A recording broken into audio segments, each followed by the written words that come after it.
I fell back in love with old school RuneScape about halfway through my PhD program. I was at the point where I had finished my coursework, and now I had to pass this massive exam. It was time to lock in. I had to master 3 areas of history. That meant a lot of reading. 100 books for my first field, and nearly as many books and articles for the remaining 2.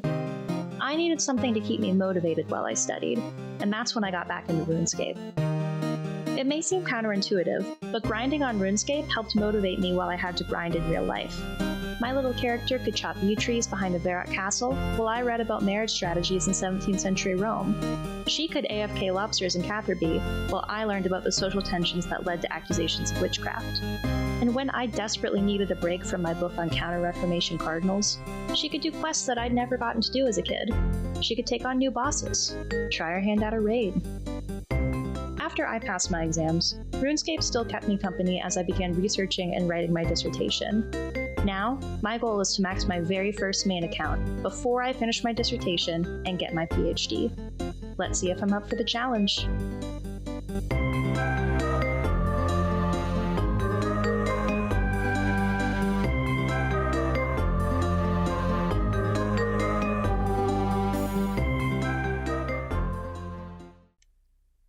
I think today I'm going to do a little bit of bossing. So I'm over here at Moons of Peril, and I'm going to try to get a couple of combat achievements knocked out.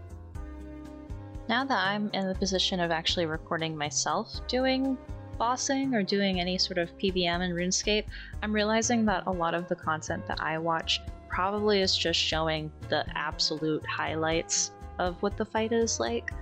And maybe that's a little obvious, but it didn't actually occur to me that they would only be showing the best parts or the most funny parts or whatever. So if you're in a similar position and you're sort of holding yourself to a standard that is not realistic for you and your gameplay ability, like me, I'm going to show you my basic average Moons of Peril run all the way through. Obviously I'll cut it up and montage it and make it a little bit more fun, but whatever this run ends up looking like, that's what you're going to see.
Let's hope we get some good loot here.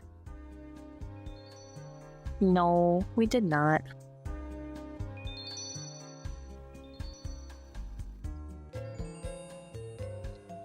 Oh, sick!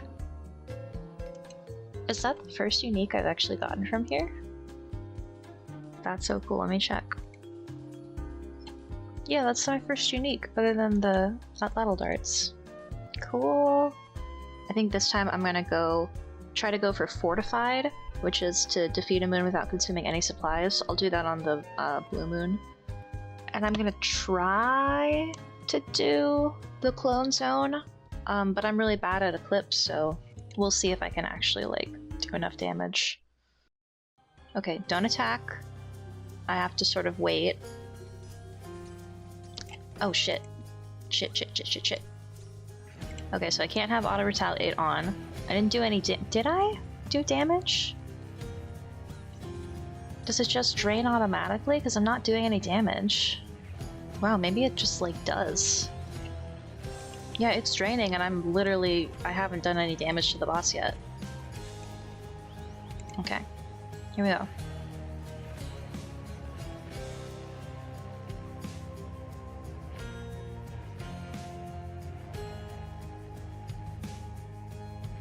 Okay, not bad. I think this boss must take pity on you because I have not done hardly any damage to it. If I just, like, survive long enough, does it give up?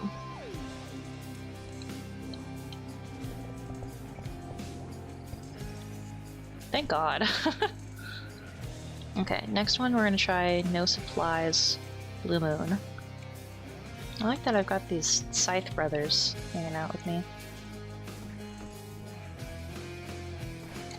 Okay, yeah, this is not gonna happen.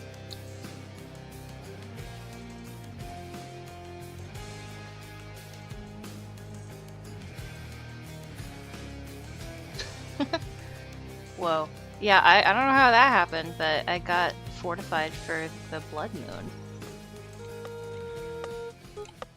Oh my god, I'm not standing in the... Ugh. Girl, why are you bringing tiny tempor here? It's dangerous! I'm worried for you, tiny tempor. What are you doing?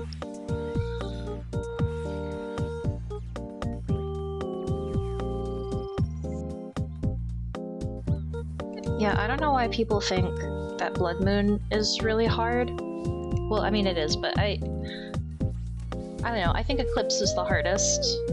For some reason I just could never get this middle part down. Like, at least I have the pattern down for Blood Moon. Why did I just walk through all of them? I didn't need to walk through all of them. Yeah, and I don't like the orb either. I'm aware that there's a way to do it. And this guy's got it figured out.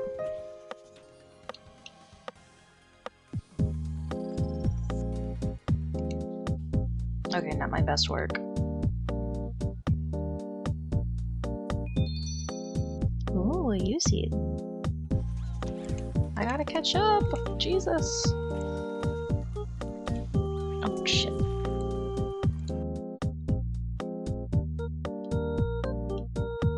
Is that green eggs and ham?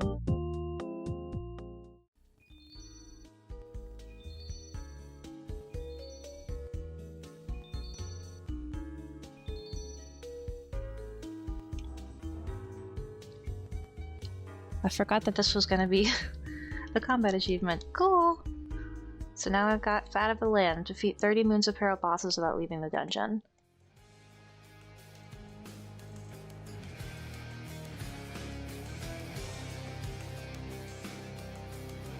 Awesome, just got back to our roots.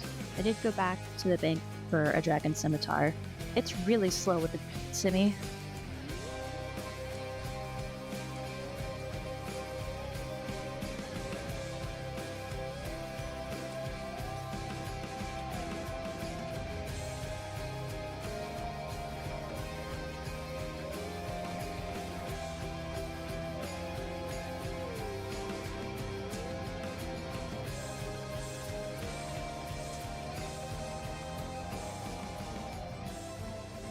Yay!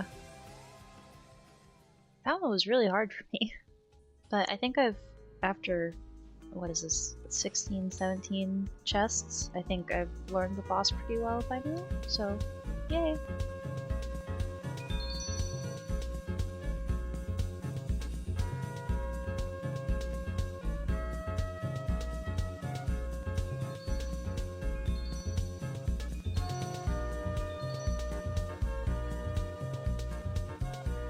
Whoa, Perilous Champion.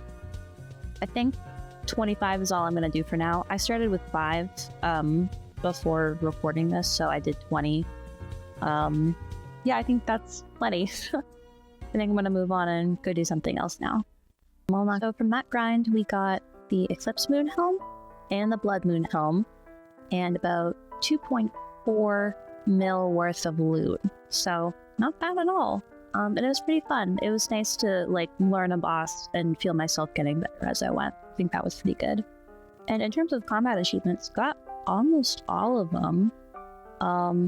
The ones that I don't have are Peerless Dancer, which is basically perfection, and I don't have the 6-minute Speed Chaser.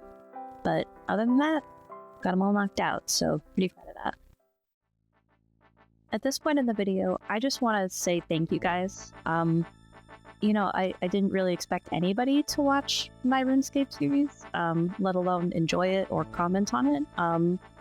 And a lot of you guys left me really, really kind comments, which is exactly the vibe that I want to cultivate. And if this turns into a little like OSRS YouTube community, is exactly the kind of community that I want to cultivate. So thank you guys for all of the kindness that you've shown me. And, you know, I'd really love to hear from you guys. So talk to me about your IRL academic grinds. Talk to me about your RuneScape grinds. Like, I want to know what you're doing. I want to chit chat. And maybe we can all get a little bit inspired by each other. So anyway, I just want to say thanks. So one thing I want to make sure to do in all of these videos is try to share a little bit of what I'm up to with my PhD. That way you get the RuneScape grinds alongside my real life grinds. I thought this would be a good opportunity to just give an overview of what my dissertation is in. I'm getting my PhD in history at Brown University. So I don't work on, you know, the whole huge span of human life from the ancient times, the Neolithic period, all the way up to today. I'm focusing on the life of one woman, a woman named Maria Maddalena von Habsburg de Medici.